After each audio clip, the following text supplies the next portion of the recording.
কেন্দ্রের সরকার বলছে আপনার জাত ধর্ম, আপনি মন্দিরে যান না মসজিদে যান, তার উপর নির্ভর করবে আপনি এই দেশের নাগরিক হবেন কি হবেন না।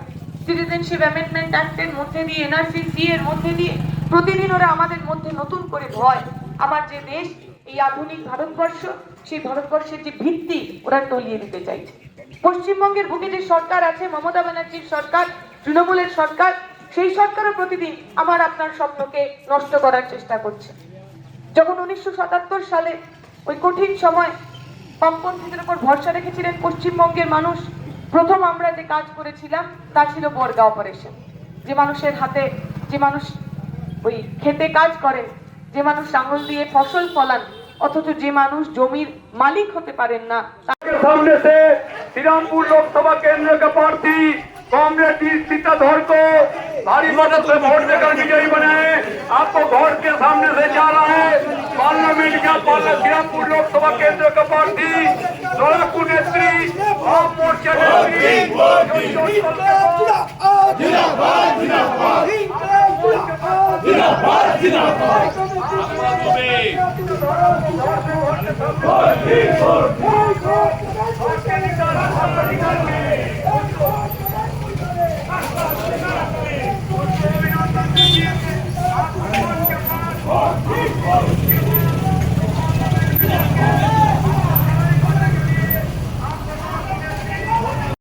आपको याद होगा अनीश खान हावड़ा के अमता में रहने वाला आदमी था, एक लड़का था, स्टूडेंट था, हमारी तरह स्टूडेंट ऑर्गेनाइजेशन करता था, वो भी एनआरसीसीए के खिलाफ बात करता था, जुलूस में भाग लेता था, माइक पकड़ के एनआरसीसीए आपको दुकान के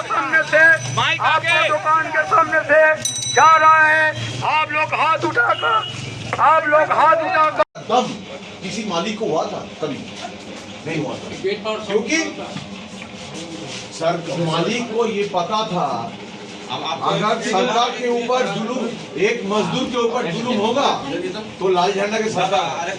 और आज ये जो फैमिली जो जुटा है सिर्फ इनका चलती, इसलिए ये हर आदमी को रोजी रोटी दिया है, हर आदमी को रोजी रोटी दिया है, यही तो काम है हमारा। और आज भी आदमी इनका लोग के साथ में है। बस অনেক লোক আমি এইটা আমি মৃত্যু কথা বলবো সব আমি অনেক জন লোক চাকরি বাবুদা এক কাপ চা भी किसी से नहीं ঠিক আছে চলো পুরো হিন্দু মুসলিম কোনো কিছু না সমান চলো এ प्रताप সবাইকে সমান नहीं थे। कहाँ थे बद्रीनाथ के एमपी नुसरत जहां, तृणमूल का एमपी नहीं थे। कहाँ थे जादवपुर के एमपी मिनी चक्रवर्ती, नहीं थे। तो चुनाव के पहले वो तृणमूल के लोग आपके पास आके कहेंगे कि अगर सीएम को रोकना है, एनआरसी को रोकना है, तो तृणमूल को वोट देना है। और वही लोग जब सुन के जाएंगे पार्लियामेंट के अंदर, जब उनको सीएम के खिलाफ आपको बात बोलने सके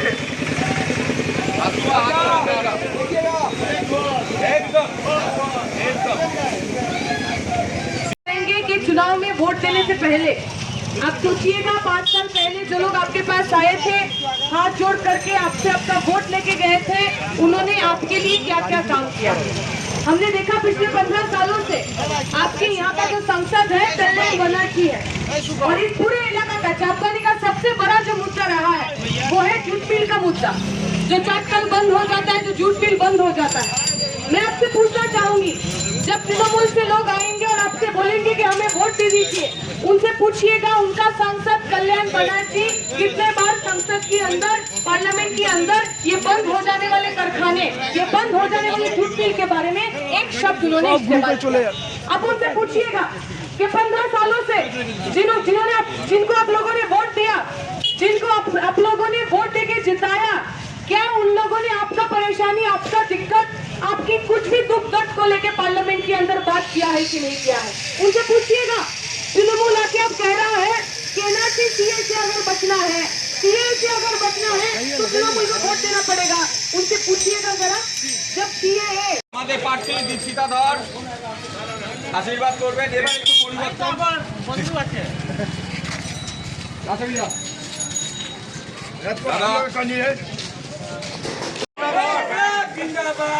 आपको घर के सामने से लड़ाकू नेत्री कॉमरेड दीप सीताधर जा रहे हैं, दीप सीताधर जा रहे हैं। आप लोग भारी मतों से वोट देकर कॉमरेड दीप सीताधर को पार्लियामेंट में भेजिए। कॉमरेड दीप सीताधर आपको घर के सामने से जा रहे हैं। आप लोग हाथ उठाकर अभिनंदन देकर पार्लियामेंट में भेजिए लड़ाकू नेत्री।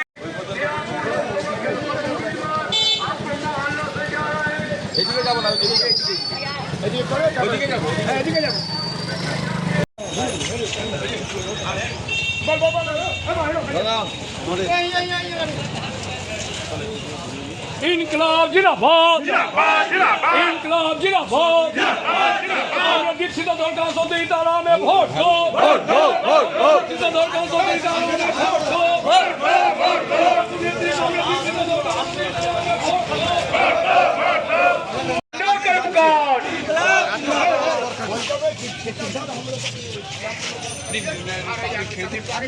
आपको सामने से श्रीरामपुर लोकसभा केंद्र के कैंडिडेट कॉमरेड दीप सीताधर जा रहे हैं। आप लोग जल्द से जल्द आकर आज ये मिशन को कामयाब बनाए। कॉमरेड दीप सीताधर का सीताराम में वोट दो, कॉमरेड दीप सीताधर का सीताराम में वोट दो।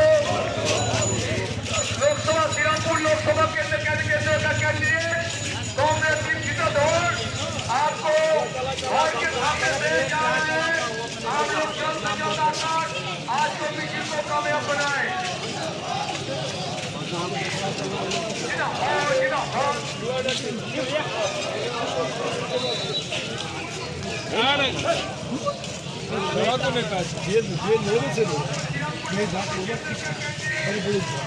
ভালো করে তুলি, কাউ যেন বাদ না যায়, ঠিক আছে? এই দেখো মুখটা তোমার ভালো করে নিলাম।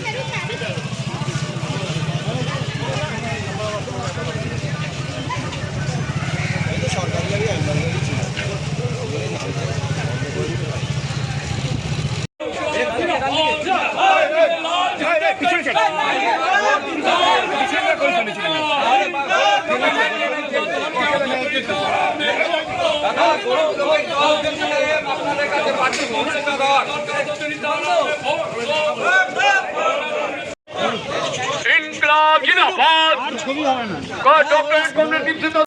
इनकलाब जिंदाबाद, कॉमरेड दीप सीताधर का আরে ভাই আগে টান না, আগে টান না। कॉमरेड दीप सीताधर का सीताराम में वोट दो। इनकलाब जय श्री राम, तुम भी हिंदू हो, और तुम्हारा लड़ाई तुम्हारा संघर्ष हम साथ चल। जब मेरे घर का बच्चा पैसा ना रहने के कारण स्कूल कॉलेज नहीं जाता था, मैंने देखा नहीं कोई भगवा झंडाधारी को, कोई भाजपा वाले को मेरे पास आके कहते हुए कि भाई तुम भी हिंदू हम भी हिंदू, और तुम्हारा लड़ाई हम लड़ेंगे। मेरी जीना मरने का जो सवाल है, मेरा जिंदा रहने का जो सवाल है, मेरे बच्चों को स्कूल भेजने का जो सवाल है, अगर इस सवाल में इस लड़ाई में हमारे साथ कोई खड़ा था तो वो लाल झंडा था। इसलिए मैं लाल झंडा लेकर जितने लोग बैठे हैं, हमारा धर्म, हमारा आस्था, हमारा विश्वास को हमारा, उसमें कोई राजनीतिक दल जो संघर्ष कर रहे हैं, मिट्टी से जुड़े हुए लोग हैं, उनके साथ उसके अंदर हिंदू नहीं थे। जब हिंदू किसान मरता है तब हिंदुओं को बचाना नहीं है, जब हिंदू मजदूर मरता है तब हिंदुओं को बचाना नहीं है। जब कोविड हुआ, पूरे देश के अंदर लॉकडाउन लगा, हमने देखा नहीं मजदूर भाई हमारे सड़क पे उतर के आए थे, किलोमीटर के किलोमीटर हम चल रहे थे, हमने देखा नहीं माँ बच्चा पैदा करके वहीं पे मर गई, पैदल चलते चलते देखा नहीं हमने। जब वो हिंदू मर रहे थे कोविड के टाइम, जब उनके पेट में खाना नहीं था, तब नरेंद्र मोदी को नहीं लगाना कि हिंदुओं को बचाना है, हिंदुओं को बचाना है तो भाजपा को वोट करना है। नरेंद्र मोदी कौन सा हिंदुओं को बचाएंगे? आपने देखा अभी अंबानी जी का बेटे का प्री वेडिंग हुआ, शादी नहीं हुआ, शादी का पहले फंक्शन हुआ, उसमें उन्होंने 1000 करोड़ रुपए खर्चा किया है, 1000 करोड़ रुपए। अमेरिका से एक सिंगर को बुलाया जिनको उन्होंने 150 करोड़ रुपए दिया बस गाना गाने के लिए, 1 घंटा 1.5 घंटा। यही अंबानी अदानी जब कोविड के टाइम पे हमारी सरकार से 150 करोड़ रुपए का उधार लिया था, मोदी सरकार ने कहा आपकी उधारी माफ। तो अगर आप गरीब है, अगर आप मजदूर है, अगर आप किसान है, चाहे आप हिंदू हो चाहे मुसलमान हो, नरेंद्र मोदी का सरकार आपके साथ खड़ा नहीं है। पर अगर आप अमीर है, अगर आप पूंजीपति है, अगर आपके पॉकेट में बहुत सारा पैसा है, अगर आप बेटी की शादी में 1000 करोड़ रुपए खर्च कर सकते हैं, तो नरेंद्र मोदी आपके साथ है। तो जब नरेंद्र मोदी जी कहते हैं हिंदू खतरे में है, हम मानते हैं हाँ हिंदू खतरे खतरे में, पर हिंदू खतरे में भाजपा से है, नरेंद्र मोदी से है। नरेंद्र मोदी देश के अंदर हिंदुओं को है। अगर हिंदुओं को बचाना है, इस देश की आवाम को बचाना है, तो बीजेपी की सरकार को हराना। अब जो लोग सोच रहे हैं कि बीजेपी को हराने के लिए वोट करना पड़ेगा, बहुत सारे लोग सोचते हैं ये दादा को वोट देने के लिए दीदी को लाना पड़ेगा। हम कहते हैं दादा और दीदी में अंतर ही क्या है? सबसे इसका अच्छा उदाहरण है अर्जुन सिंह। जानते हैं ना सबसे का नाम? गुंडा था बहुत बड़ा, पहले भाजपा में था, उसके बाद उसे लगा कि यहाँ पे कमाई धंधा ठीक ठाक नहीं हो रहा है, चले गए लोग तृणमूल में। फिर तृणमूल में कुछ दिन कमाने के बाद लगा नहीं इधर भी धंधा कमाई ठीक नहीं हो रहा है, तो फिर से वो बीजेपी में चले गए। ये वो होता है ना वो जो ज्वाइंट फैमिली जिसमें बहुत सारे लोग इकट्ठे रहते हैं। कभी आप साजा के घर में रहते हैं, कभी आप साउथ के घर में रहते हैं, कभी आप अपने दूसरे किसी बुआ के घर में चले गए। तो तृणमूल बीजेपी से ज्वाइंट फैमिली टाइप का, उनका जब मन होता है वो तृणमूल में जाते हैं, उनका जब मन होता है वो बीजेपी में जाते हैं, उनके अंदर कोई अंतर नहीं है। अगर इन सारे लोगों को, जो लोग चोरी करते हैं, जो लोग घूसखोरी करते हैं, जो लोग आपका पॉकेट करके खुद का जेब भरते हैं, अगर इन सारे लोगों को जेल में डालना है तो लाल झंडे के साथ आपको खड़ा करना पड़ेगा। मैं अपना बात लंबा नहीं करूंगी, कैसे खत्म करना है। अभी जब किसान का लॉन्ग मार्च हो रहा था, उसमें लाल झंडा लेके बहुत सारे लोग चल रहे थे, तो किसान एक उनमें थे जो अयोध्या से आए थे। तो जो मीडिया के दोस्त हैं उनसे पूछे कि भाई आपको सभापति और हमारा साथी भाई, मजदूर का आवाज इतना कम क्यों हो गया? अभी मजदूर का आवाज देने का समय है, क्योंकि मोदी और ममता उसको आवाज को दबाना। मिल के अंदर चक्कर मजदूर यूनियन जिसकी जो लड़ाई करते हैं, उस लड़ाई सिर्फ मिल के अंदर नहीं, बाहर हमारा परिवार। अगर बाहर मोदी जैसे एक सरकार रहेगा, बंगाल के ममता जैसे एक सरकार रहेगा, तो मिल के अंदर हम भी कुछ नहीं रहेंगे, हमारा परिवार भी कुछ नहीं रहेगा। तो मिल के अंदर जो लाल झंडा हम पकड़ते हैं, मिल के बाहर भी जो उम्मीदवार आपके सामने खड़ा हुआ है, आप देख रहे हैं, ये टीवी में देखने वाला कोई फिल्म आर्टिस्ट नहीं है, एसी घर में बैठने वाला कोई आदमी नहीं है, जिसके अंदर मजदूर के लिए दुख दर्द नहीं होता। यहाँ का जो एमपी है, कितने बार आए थे आपके सामने? बहुत ऐसे समय आया, चक्कर बंद हो गया। मजदूरी के लिए लड़ाई,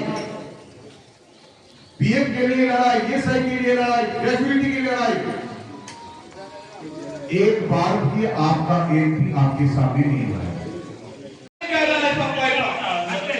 आज ₹200, काल ₹240, लेकिन हम लोग के जो रिचार्ज मालिक लोग करते हैं चक्कर का मालिक लोग जो 8 भट्टा हम लोग के चार्ज पूरे करते हैं, उसको ये बात में हम लोग के मजदूरी मिलना चाहिए, वो मजदूरी देता। वो कह रहे थे कि जो आपका एमपी है, 15 साल से जो एमपी है, वो आप जैसा नहीं है। बस उनके पास जितना पैसा है, जिंदगी को जीते हैं, वो हमारी जिंदगी नहीं है। मैं जिस परिवार से आती हूँ, मेरे पापा खुद सीआईटी के मेंबर, शालीमार वार्ड बोल के एक कारखाना था जहाँ पे वो काम करते थे। मैं जब स्कूल पढ़ती थी, मुझे याद है पापा घर में आते थे और मम्मी पापा दोनों लोग बातचीत करते कि अभी कारखाना का हालत ठीक नहीं है, हो सकता है कि लॉकडाउन हो जाए, लॉकआउट हो जाए और कारखाना बंद हो जाए। मैं देखती थी मेरी माँ और मेरे पापा, वो लोग बैठ के गिनते थे कि कहाँ पे कितना सेविंग है, कितना मुझे पढ़ा पाएंगे, मैं कॉलेज तक पढ़ पाऊंगी कि नहीं। और उससे एक बात मैं बहुत ज्यादा सुनती थी, 2-3 नाम मैं बहुत ज्यादा सुनती थी। एक नाम था उसमें सीआईटी, जो कहता था कि मेरा यूनिट हमारे कारखाने के लिए लड़ रहा है, और अगर लाल झंडे का सरकार रहेगा तो मेरा कारखाना बंद नहीं होगा, मेरी बेटी की पढ़ाई नहीं बंद होगी, मेरी बेटी कॉलेज जाएगी। मैं जब आपके पास आई हूँ, मैं आपके परिवार का, जिस तरीके से ट्रेड यूनियन सीआईटीयू आपका परिवार है, जिस तरीके से सीआईटीयू रहने के कारण आपका ये कारखाना चलता है, आपका जूट मिल चलता है, आपका वर्कर चलता है, उसी तरीके से सीआईटीयू था। इसलिए मेरे पास